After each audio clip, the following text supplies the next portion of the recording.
Beep boop bop, beep boop. That's my sound check. Wow.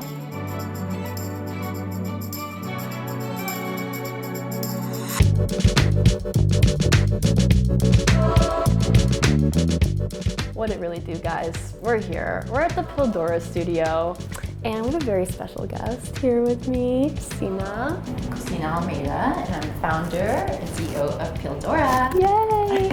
I thought today we'd sit down. We just filmed an amazing video on your guys' channel. I'll have it linked below. And we would just chat, eat, and talk about what your, whole mission here at Pildora is, and kind of also introduce sustainability to the platform because we've had so many conversations around it. I've always been passionate about the environment, and my veganism kind of shows that, but I think people are scared to become familiar with the sustainability movement out of fear of not doing it right, or maybe it's just like, it's an intimidating space because of how commercial it can feel. So yeah, let's just get into it. So what did we make today on the channel? Zucchini alla matriciana, and I'm officially Italian. It's amazing, guys. So zucchini noodles, squash noodles, yeah. And I made a little parm for it. Look at that. This is literally spaghetti. Oh my God.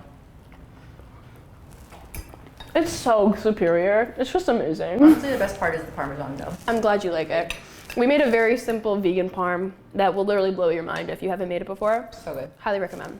Our mission at Pildora is to build a community for sustainable fashion, for sustainability in general, connecting conscious consumers with brands. So cool.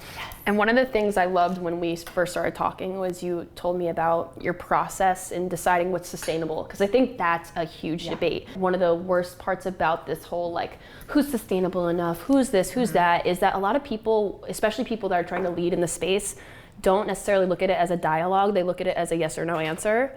So how do you specifically go through that? I know you've told me a bit about it. So basically we'll reach out to different brands, or they'll reach out to us, and we take them through a sort of interview process, and we send out a questionnaire where we touch on environmental, economic, and social impacts of their brand.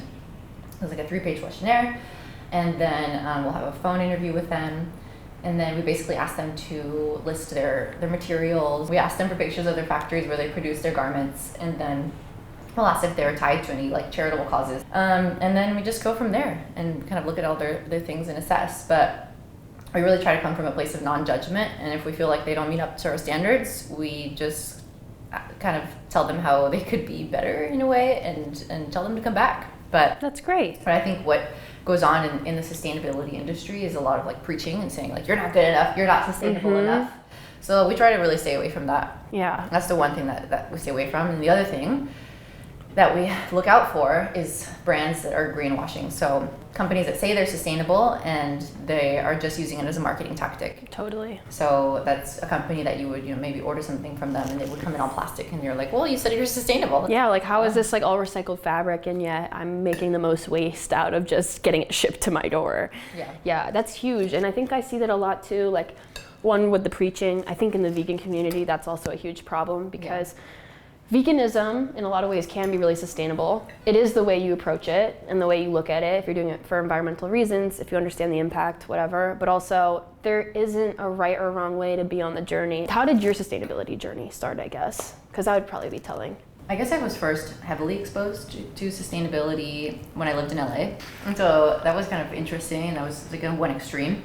And then I moved here. I got my master's at Parsons, and they built sustainability into every aspect of the curriculum. That's awesome. And it was kind of talking about sustainable business models and the triple bottom line, and that's kind of the future of all of business, and basically looking at long-term results versus short-term results. The root of where my sustainability journey started would be when I was a kid, and when I just loved animals, and when I was trying to become a vegetarian as a child. But geographically, as I told you before, I grew up in Chihuahua, Mexico, and I was surrounded, the north of Mexico where I'm from is really based on cattle and farms, and so everyone eats meat. It's just really built into the diet. Yeah. But then I remember also, I had a class when I was in 5th grade, and my science teacher, introduced composting. So throughout the whole that's awesome. semester, little by little, I've just been introduced to different aspects of sustainability. Wow. But then when I moved here to New York, I feel I officially wanted to integrate it into a business.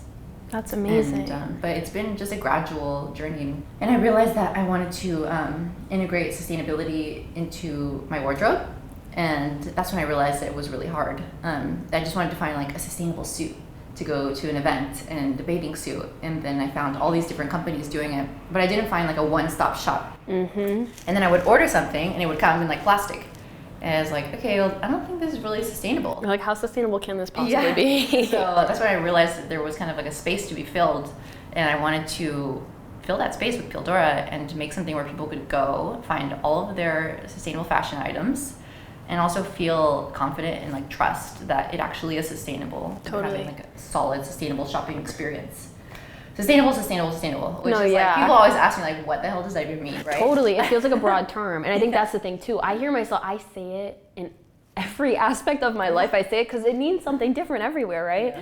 So it's kind of hard too. Like people feel intimidated by the word, or they're like, it's like not like a trigger word, but it's kind of like a clickbait word. Yeah, the stigma around it is hard to break. I think also being in New York, how does that affect you? Because I think when I started to really understand the impact that the fashion industry had, like my modeling career was like flipped on its head. I felt like I contributed to something that I never really meant to, and yet I thought I was doing the right thing for me. And there's this side of modeling and fashion where you feel like if you're included in this vision, you're like the lucky one. And they try to make it glamorous like that. In reality, it's a cattle call, kind of a parallel, a cattle call of people that are being, brought into this world, especially young girls that are modeling and, doing the castings. It's hundreds of people.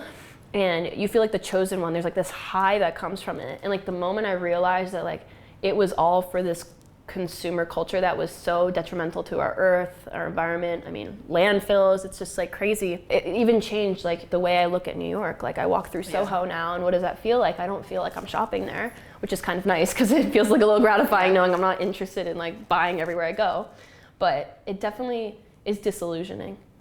Yeah, it's really crazy because I mean that was obviously another big driver for starting Pildora, was the fact that the fashion industry is like the second or third most polluting it's industry. A high pollutant, yeah. And we really need to put like a stop to it. And the fast fashion, but other alternatives need to be out there. And so being in New York versus being in other places in the United States is actually a good thing, I feel like, because we have really close, we're close to a lot of amazing things. Totally. A lot of more like liberal thinkers as well. Like LA and New York is actually, I think, a great place to be. Yes, there's a lot of like other fashion going on, perhaps the modeling industry as well too.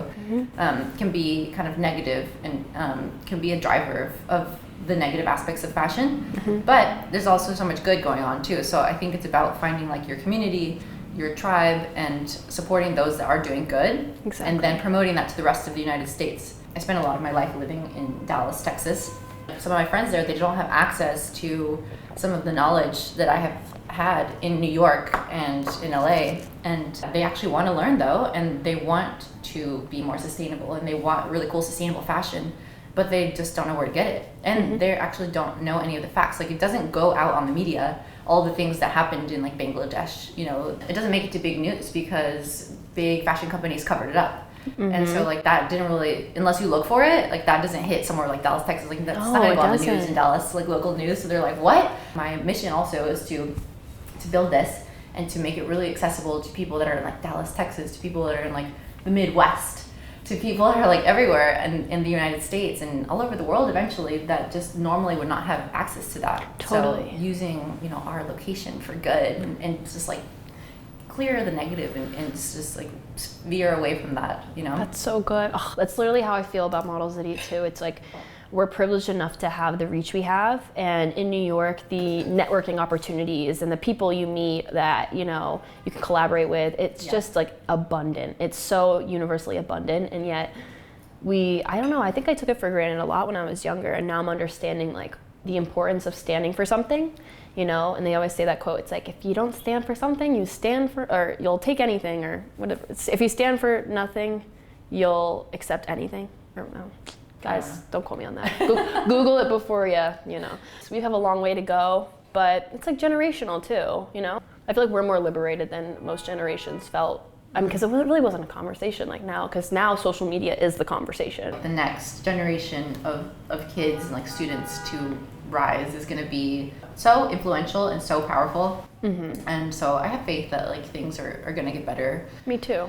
And I have faith in the children of the next generation. We are the world, the children.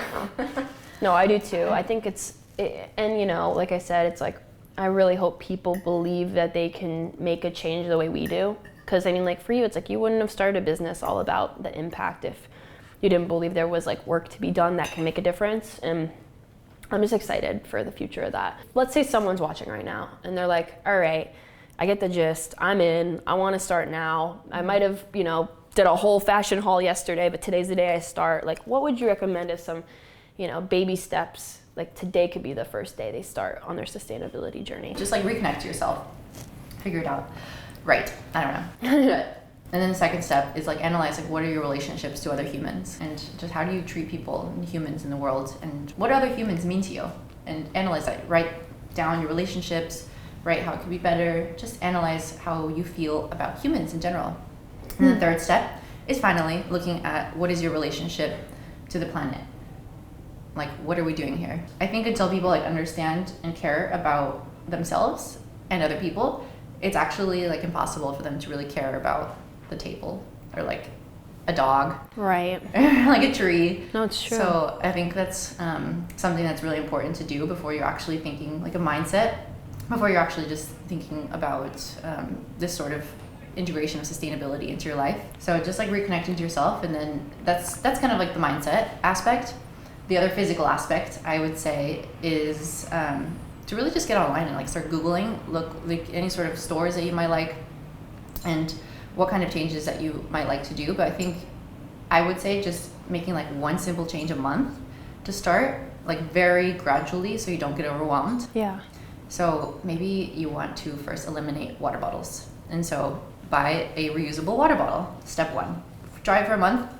It's easy. Once you realize how easy that is, and you build a habit of that, month two, maybe get rid of like straws and get a reusable straw, metal straw. Package free is another great. Package free is awesome. I love package free. They just opened up a store in Chelsea, which is really it's cool. so cool. If you're in Manhattan now, you can go to package free in the Chelsea market. So cool. Or if you want to do like a little bit more of a serious overhaul, you can get one of their starter kits, which is like a kitchen starter kit or a bathroom starter kit. So you can kind of like do a room at a time. So you want to just like overhaul and get rid of plastic in your kitchen, get one of their like kitchen starter kits, or overhaul so cool and do the that they do bathroom, that. get rid of that. But I really think just like one item a month is something that can actually build a sustainable habit. It builds a mountain. That's Yeah. the thing I say too. It's like it feels little, but like you put all these little things on top of each other, and it just becomes this like, it's like a mountainous impact. You forget like what that all adds up to. It's all addition, never subtraction or division. Addition. Yeah. So my sustainability journey, it's kind of weird because I look at veganism as like an impact thing, or being plant-based, you know, whatever you choose, it does make a difference. But I don't think I was really conscious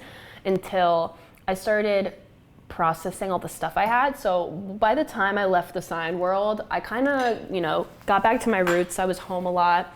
I was a homebody. I'm a Cancer, so that's definitely my like vibe. And I like being in my own space. And I was kind of analyzing the space for myself because I was gonna spend more time there. I was like, I'm gonna edit here. This is like where I recharge. Like, what do I want it to be? So I had a crazy amount of hoarded products from doing beauty shoots, fashion week events where they gift you bags, and like, I just had these bins of stuff, and I was like so pissed. I was like, why do I have so much crap? Like, it felt like I just had crap, really. People that are like hoarders or shopaholics, like, it's not like it's all free to have all this stuff. Like, this is stuff you buy. Like, these are exchanges. Like, these are things we like whether we're mindful or mindlessly like maneuvering around like a shopping mall. Like, this is something we intended to buy. And like, when you look at the stuff you chose to bring in and you're like, why is this here? It's kind of like a weird moment. You have to really be intrinsic and like let yourself have that epiphany. So I really had the time to think about it, and I was really like, I realized how stressed out stuff was making me. I started realizing that I felt like I was hoarding all these things, and then in my head I was like, well, I have to look at the bright side. I have all these products, I can use them, I don't have to buy new products, and I can use what I have. So it literally sustained my skincare, hair care, body, moisturizing, skin, whatever. Everything was sustained for like a year and a half off of all these things, which is insane if you think about like in like a regular, I don't know, consumer culture, like the beauty community or whatever, like you do like a Sephora haul, it's like $400 and you get all this like plastic and whatever. I really got excited about using products. It was so weird, and not in like a overusing, like I just loved the feeling of using something and being like, how am I gonna recycle this now? This is great. It just, the process became more like intimate and cute to me. And to this day I do that. I have like a shelf where I have a bin where I keep all the products I've used up. I put them in the bin. And as I've gone through these things, my regimen gets shorter and shorter. So I'm really not using as many products as I used to. And it's just kind of been a really cool process, because once I started doing that, I started watching around me, like, you know, the reusable water bottles started becoming more popular, the metal straws, I hopped on the metal straws early, I love that. I got a boba straw, that's how you know I'm committed, because I was like, why are my bubble tea straws so big? Like, this is more plastic than like 2 straws. So I got really into it, and I just find it fun. People should look at their diet as if they deserve a mindful diet, they deserve a mindful lifestyle, or like they deserve to think about their products because it's a quality that they deserve, rather than it being like this, oh my God, it's such a commitment to carry around my reusable coffee cup. It's like, I'm carrying my reusable coffee cup. I'm not, you know, getting your plastic thing that's going in a landfill. Like, I'm not about that. Like, I wish people were a little bit more selfish in that sense, because that is so selfless when it comes down to it, the impact. Guys, we're on our last bite right now. It's been a real pleasure. Thank you for having me. And thank you for being an inspiration in it, because I'm excited that, you know, this community can be a part of your community, and we're all just working on our sustainability grind one bite at a time. So thank you for coming. Cheers. I'm gonna have Pildora's, all their links below, and Christina, and just so you can see what's going on and go through the site. It's gonna be up very soon. By the time this video is up, I think you should be live. So yay. Thank you guys. Signing out. Let's get seconds. Oh yeah, let's go.